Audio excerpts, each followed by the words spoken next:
Hello and welcome to this week's episode of Stories with Oluchi. If you're a returning viewer, welcome back. If you're a new viewer, please hit the subscribe button so that you can get updates from me. Today, I want to talk about 9/11. What do you know about September 11 of 2001? Well, I have some details to it that might interest you, so stick around.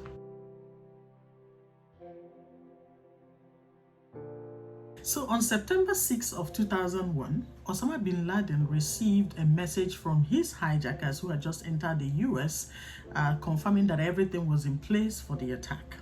The hijackers made series of changes. So the team leader, Mustafa Ahmed, went to Western Union to wire back unused amount to the Arcada bank account. Still on September 6, two hijackers arrived from Florida through Logan International Airport in Boston, Massachusetts, while others were seen casing around security that they will easily pass through undetected. Muhammad Ashari, one of the hijackers, called United Airlines to correct the spelling of his name on his September 11 flight reservation.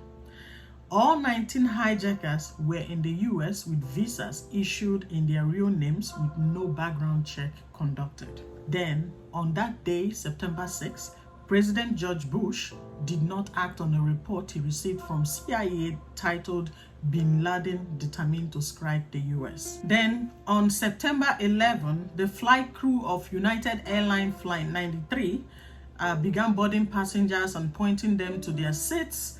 The hijackers began boarding as well. They blended in very well with the passengers, and shortly the plane took off at 8:41 a.m. on Boeing 757 with 44 people on board. So it took off from Newark International Airport in New Jersey, heading to San Francisco. Shortly after snacks were served on the plane, the hijackers stood up, tied a red bandana over their head, and began screaming at passengers to sit down. They screamed Allahu Akbar multiple times, and they attacked those who resisted, and then charged to the cockpit and attacked the pilots. At 8:46 a.m., American Airlines Flight 11 took off from Boston with 92 passengers on board, traveling at a speed of 475 miles per hour, and then crashed into the North Tower of the World Trade Center complex. This was a coordinated attack. So many things were happening at once. So many flights on air were already targeted and they were already being hijacked. So you can imagine one flight headed to San Francisco had already been hijacked, and then another flight from Boston was also hijacked and then directed straight to the World Trade Center North Complex. So then at 9:03, United Airlines Flight 175 from Boston with 65 passengers on board, traveling at a speed of 590 miles, crashed into the South Tower of the World Trade Center, which affected the 84th to the 78th floor.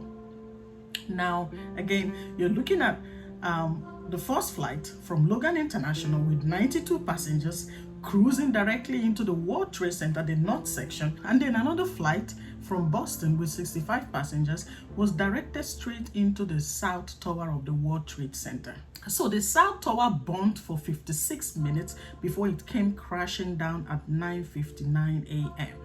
So by 9:37, hijackers also on a flight 77 crashed the plane into the western facade of the Pentagon in Washington, D.C., killing 59 people on the plane and 125 military and civilian personnel inside the building. So now you have one flight being hijacked on air that was headed to San Francisco, then another flight from Boston that was plunged into the World Trade Center, and then you have another one also plunged into the World Trade Center, the south section, and then you have the fourth flight that was sent directly to Washington, D.C.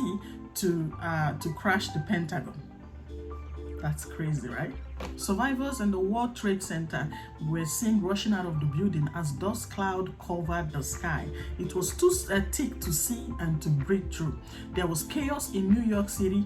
Power lines were down and phone lines were jammed with over 230 million calls all at the same time, and hundreds of firefighters trapped in the towers while hundreds more raced to the scene. By 10:28 a.m., the television mast on the North Tower began plunging down. After the collapse, then came the fire, which was the worst part of it. The neighboring buildings to Tower 4, 5, and 6 went ablaze. World Trade Center burned for 7 hours before it collapsed. By 10:28 a.m., the World Trade Center North Tower collapsed 102 minutes after being struck by Flight 11. And you could see residents panicking and walking across the city for safety. Thousands walked through Brooklyn Bridge to escape. The New York Police Department declared that 78 officers were missing while 200 firefighters were dead. And they were suspected that there were still people trapped in the building. So here's the thing. 19 terrorists from Al-Qaeda hijacked 4 commercial airplanes, deliberately crashing 2 planes into the upper floor of the North and South Tower of the World Trade Center complex, and the 3rd plane into Pentagon in Arlington, Virginia. The Twin Towers ultimately collapsed because of the damage sustained from the impacts, resulting to fire. After learning back about the other attacks, passengers on the 4th plane, Flight 93, if you remember, the one headed to San Francisco, they fought back and they wrestled the hijackers to the ground, so they regained control in the plane. So in total, the attacks killed over 2,977 people from 93 nations. 2,753 people were killed in New York. 184 people were killed at Pentagon, and 40 people were killed on Flight 93. So this story is very, very touching. It shook the world, and I believe the impact is still being felt as of today. So this incident triggered a whole series of other events that you and I have been experiencing since 2001. It triggered extra airport security checks. It triggered profiling of Muslims, especially those with mustache. It triggered a whole lot of anger, and then it made people suspicious of Muslims in general. This incident is not something that we can forget so soon. This video is about remembering 9/11. So if you didn't know about it, this is what happened. Tell me what you think about the whole incident. Drop your comments below, and remember to subscribe and like my video so that you can get more updates. Thank you so much for watching, and have yourself a good day.